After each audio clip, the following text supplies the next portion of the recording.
Welcome back to Defending Ideas. I'm Nic Dunn. We're going to continue our conversation with Bill Duncan about some of the legislative debates we'll see in the upcoming session that just started recently.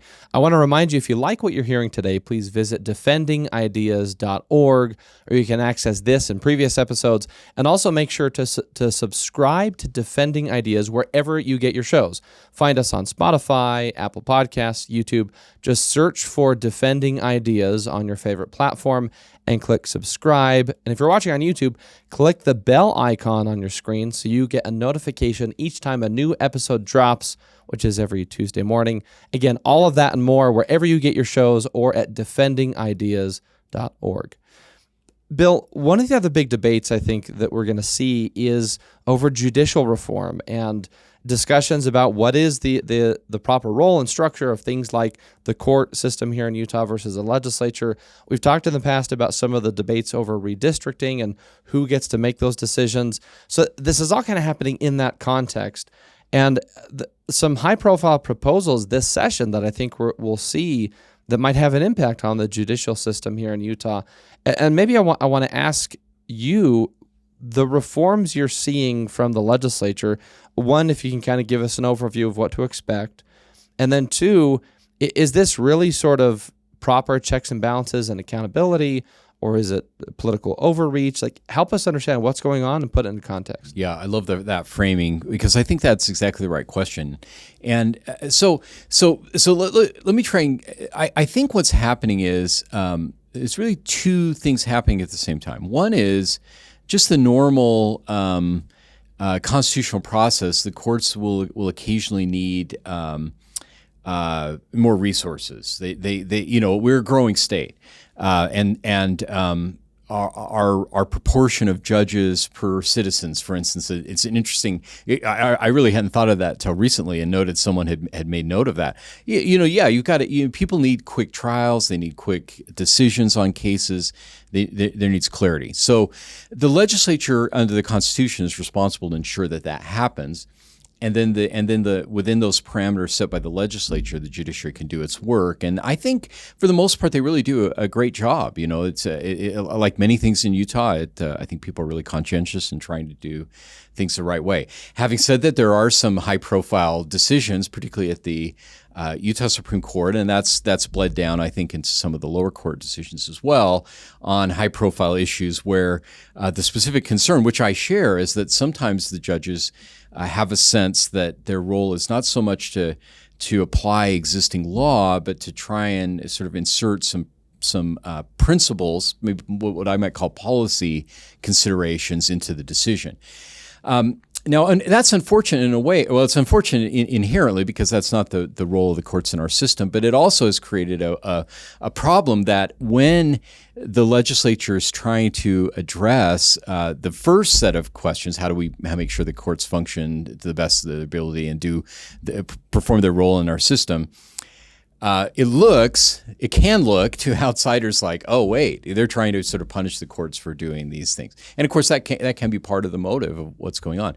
And so the way you framed it is right, because we need to ensure that whatever we're doing doesn't create problems in the future where we limit courts' ability to act independently and do the job that they need to do, but at the same time, promote or strengthen the ability of courts to make the hard decisions when maybe it goes against what they think is a good policy result, but it's what's required by the Constitution or by laws that are created by the people's representatives.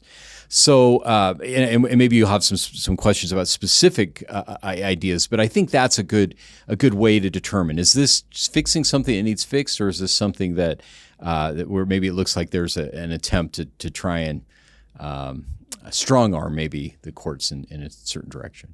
Well, one of the things that's coming in for debate for this session is the size of the state Supreme Court. Is it SB 134, or is that a different piece of legislation? I think that's right. Okay. But just for reference for our audience, that if you haven't heard, SB and HB and then a number, that's kind of the bill naming in the session. SB is Senate bill, HB is House bill. So, for the next couple months, we're going to hear SB so-and-so, HB so-and-so, and just to help our audience be able to know, you can search for that at the legislative website, le.utah.gov, it's a very easy and accessible legislative website. I think it's actually won some awards. So I agree. It's follow along with us if you can, and help us, make sure we get the bill numbers right, because there's a lot this session. Yeah. So, but talk to us about the legislative proposal to change the size of the court. Right. Yeah, and you're right. It is Senate Bill 134, and so this one is would change the nature of the appellate court. So in the Utah we have 3 court systems. We have the district court. That's usually what people think of when they think of a court. It's a judge and potentially jury, and someone's they're in front of them and they hear evidence. But of course we have 2 other levels. The Court of Appeals that one, if someone doesn't like the decision made at the trial court level, they can appeal and try and convince another set of judges, and they meet in panels of 3. So they 3 judges assigned to each appeal, and they can decide, did the trial court handle the law appropriately. Then the Utah Supreme Court, which has the responsibility only for kind of really high profile kinds of cases that typically raise really important issues that need some clarification. And currently, we have 5 members of the Utah Supreme Court. It's a low number. It's not unheard of. Some other states have that, but it's a little bit low given the proportion of judges to size of the state, and of course the number of cases that have risen. That's been that number 5 has been in place for I believe about 100 years. The number of judges on the Court of Appeals is 7, and that's been in place since 1987.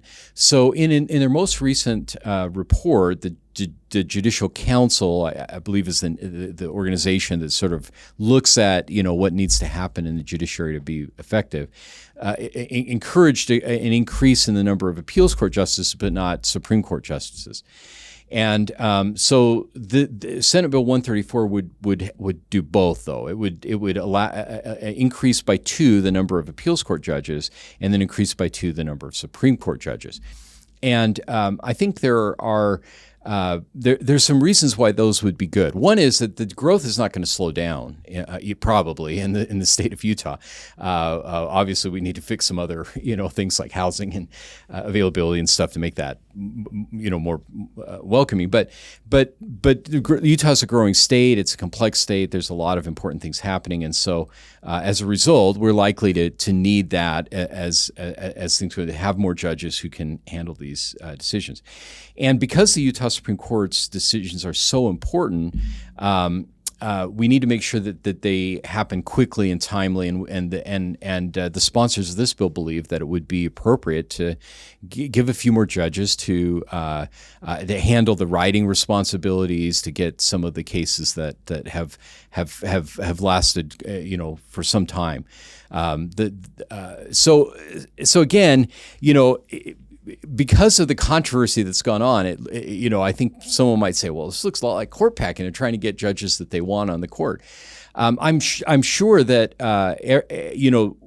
once this decision of the numbers is settled, it is absolutely appropriate to turn to the question of now, how should judges, what is their role? How should they approach dealing with things like the state constitution? Do they have the ability to sort of read principles in that are not in the text?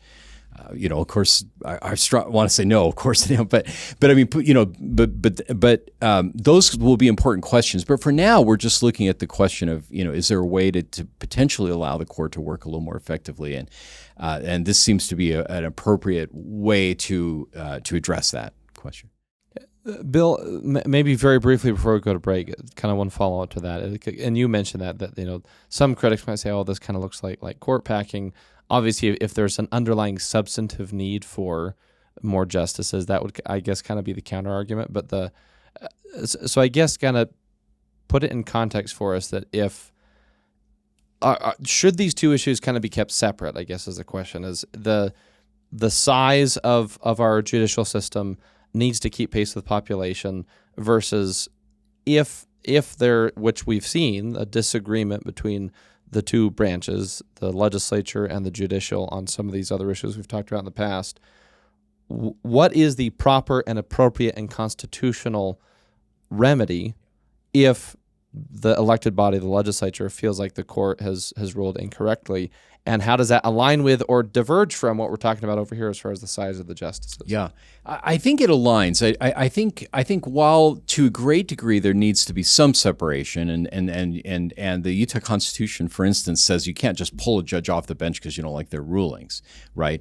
You can't make changes to the court that knock out a sitting judge. There's other ways that can be provided for if the judge does something that's wrong, or if the people lose trust in that person, they can vote not to retain them. So we do need to keep some separation. That's appropriate and consistent with our Constitution. But it is appropriate to wonder whether or not perhaps if there were a sort of the ability of more justices to consider the wide-ranging and large number of cases they're dealing with, maybe some of the concerns that we've seen might begin to dissipate a little bit. Maybe they have more time to